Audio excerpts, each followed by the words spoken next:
Recently, I've seen a lot of basketball hacks online. Some of them are actually good, but the rest are just kind of weird. So today I gathered 8 hacks and I'm going to be testing them to see whether they can actually help me improve. But before that, I'm going to be testing my baselines to compare later the before and after if they actually help. Let's get to it. The first baselines are gonna be 20 mid-range shots. So 4 at each spot from the corners, both wings, and the top of the key. And then I'm gonna do 10 finishing. So 5 right, 5 left. And I'm going to do a small combo for 30 seconds for handling. And then we're gonna compare those to the later stats of the later in the end of the video.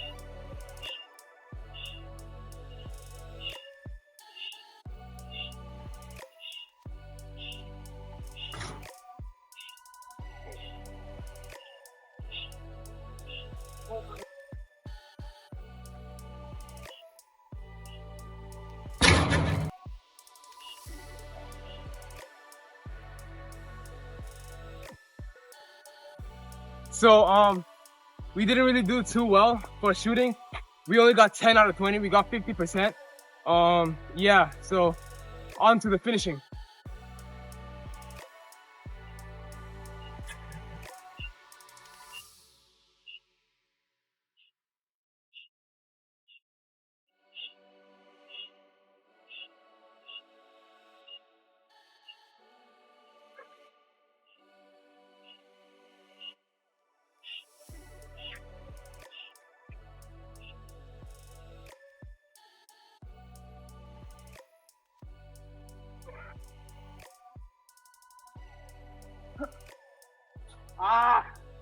Okay.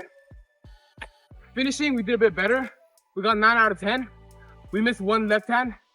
And on to the dribbling. Okay, for the dribbling, we're gonna do 30 seconds of cross, tween, behind. And yeah, 30 seconds, and so later we can compare it.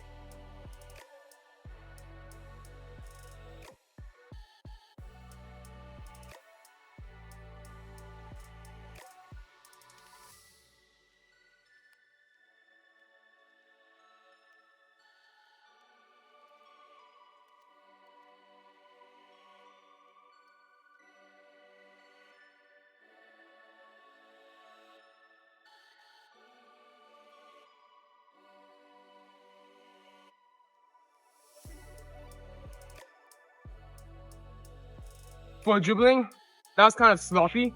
We only got around 10 clean reps of both hands. We only did 10 clean reps for both hands, so we gotta improve that. So for the first hack, it's called wrong rhythm. Wrong rhythm, so we're going to be changing paces while we do our combo. So for example, our combo will be cross, tween, behind. Same thing, cross, tween, behind. And we're gonna move at different paces so that it'll force us to like get better at our pacing when we're doing it in normal pace. Because we're gonna be going from fast to slow to fast, you know? So it's supposed to be helping with our pacing. So let's see if it actually works.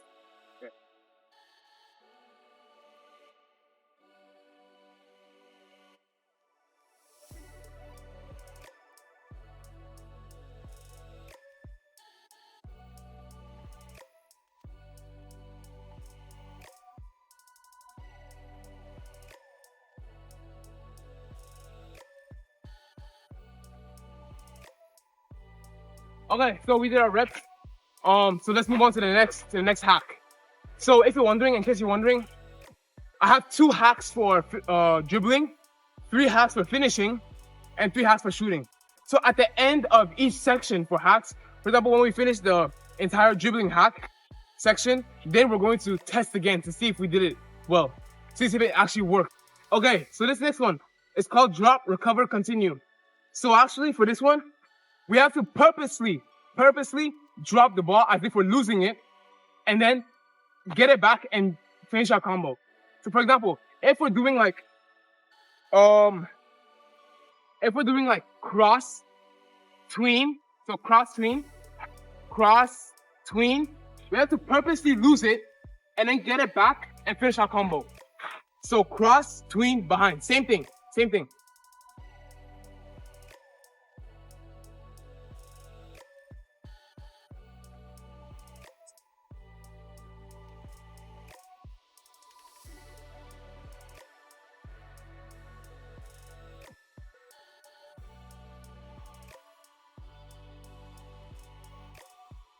Okay, so we're done with that one. I can't lie, that one might have been the hardest one, because I usually train to not drop the ball. So by dropping it on purpose, it makes it harder. My brain can't click. So yeah, we just finished the whole dribbling section. So now let's do our test again.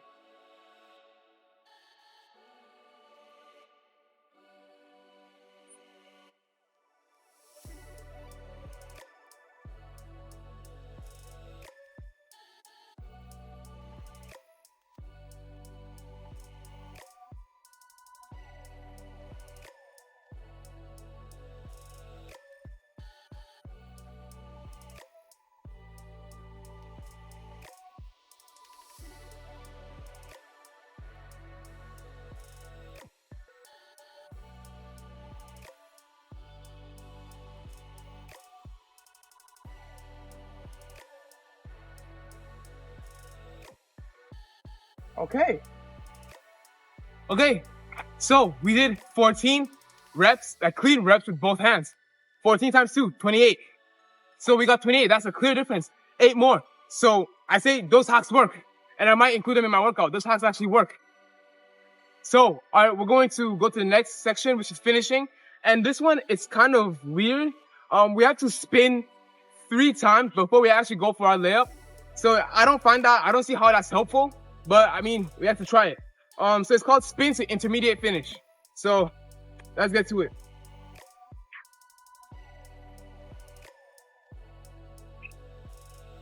Wait.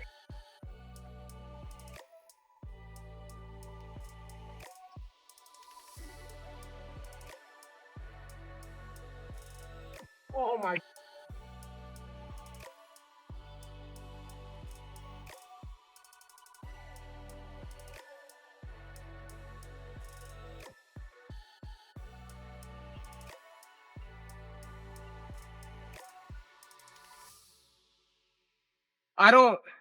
That just made me dizzy. I didn't really see how effective that was. So let's move on to the next one. Okay, so the next one is called slow approach to explosive finish. So we have to walk towards the basket, towards the hoop slowly. And then once we reach a certain point, we start sprinting while dribbling the ball to go finish the lay. So this is actually supposed to force to separate your explosive movement with your slow movement, so to make a difference. So yeah, let's get to it.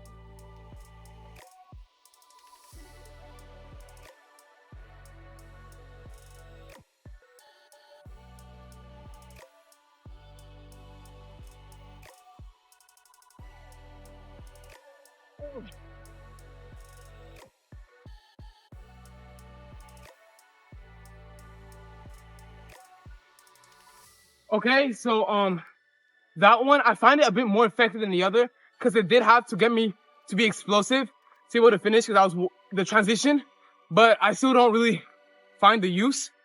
So let's move on to the next one. Okay, now this one really is a weird one.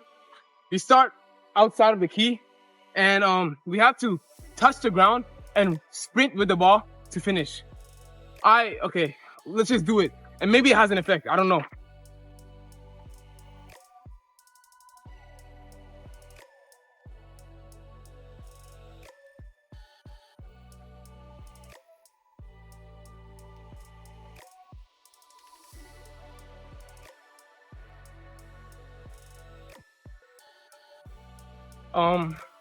I really did not find a use of that. Like, I don't understand what I was supposed to do. So let's just try again the 10 layups to see how many we can make again. And let's see if it actually helped us improve.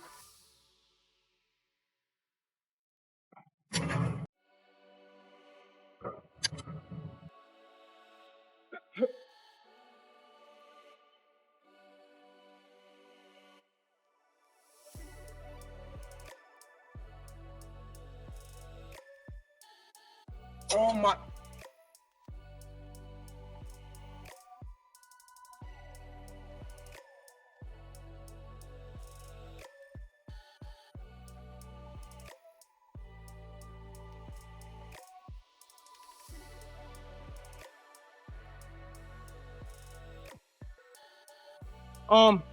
It's safe to say that workout, that finishing workout that I did, the weird one, do not try it. I give it bad rating, bad reviews.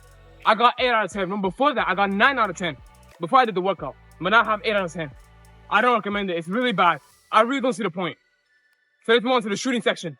Okay, so we're in the shooting section now, and this one it seems kind of reasonable. It's crossover, touch floor, shoot. So I do 5 crossovers, I touch the floor, and I shoot. So this is supposed to make you go from a low position to your shot pocket and release easier, because you're going from all the way down, touching the floor, grabbing the ball, and shooting. It's kind of similar to what we do with the ball handling, but the ball handling, I didn't really see the importance of it for that one. But this one, it seems all right, so let's test it.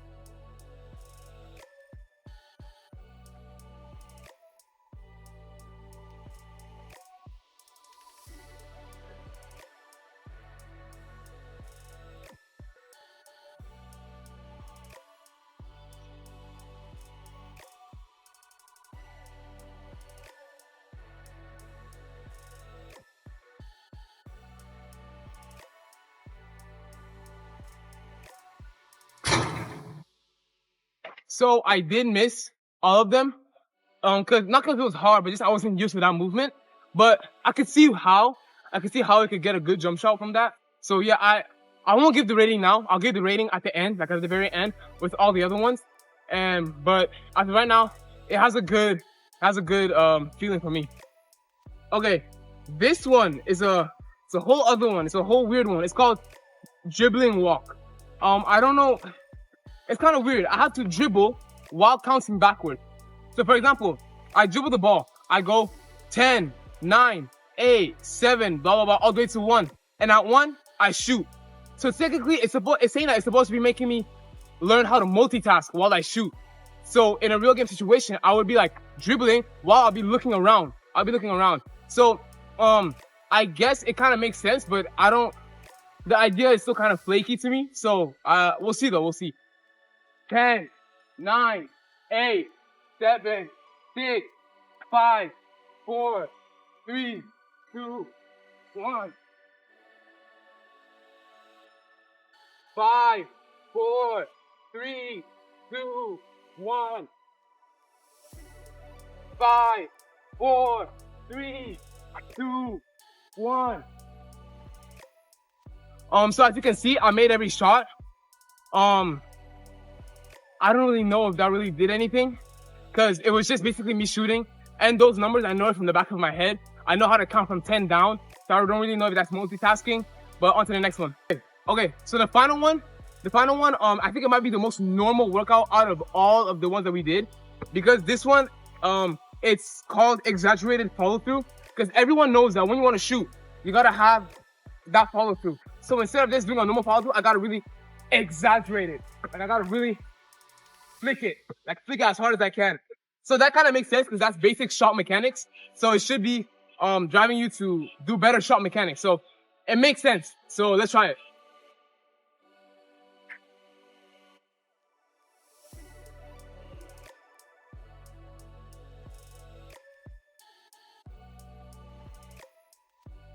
Okay, so out of like this one, it was kind of normal, but I didn't really feel it. So but let's go ahead and do the final test for shooting to see if it really made a difference. All those shooting house we did.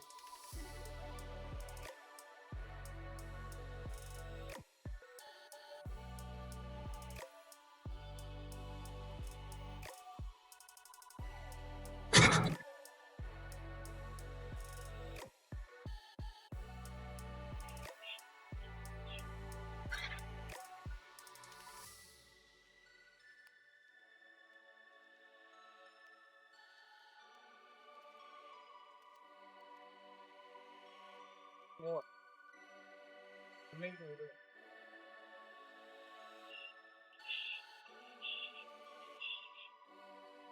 So out of everything that we did, for the test for the shooting, this time we got like 8. So I really don't recommend that shooting. I really don't recommend it. It was not good. It actually made it worse. It made my shooting percentage worse actually.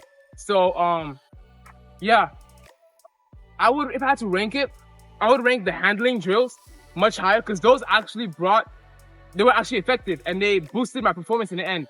So those ones I would really recommend rather than the 2 last ones, the finishing and the shooting. Those ones were not it. So yeah, thank you for watching. Tune in for next time.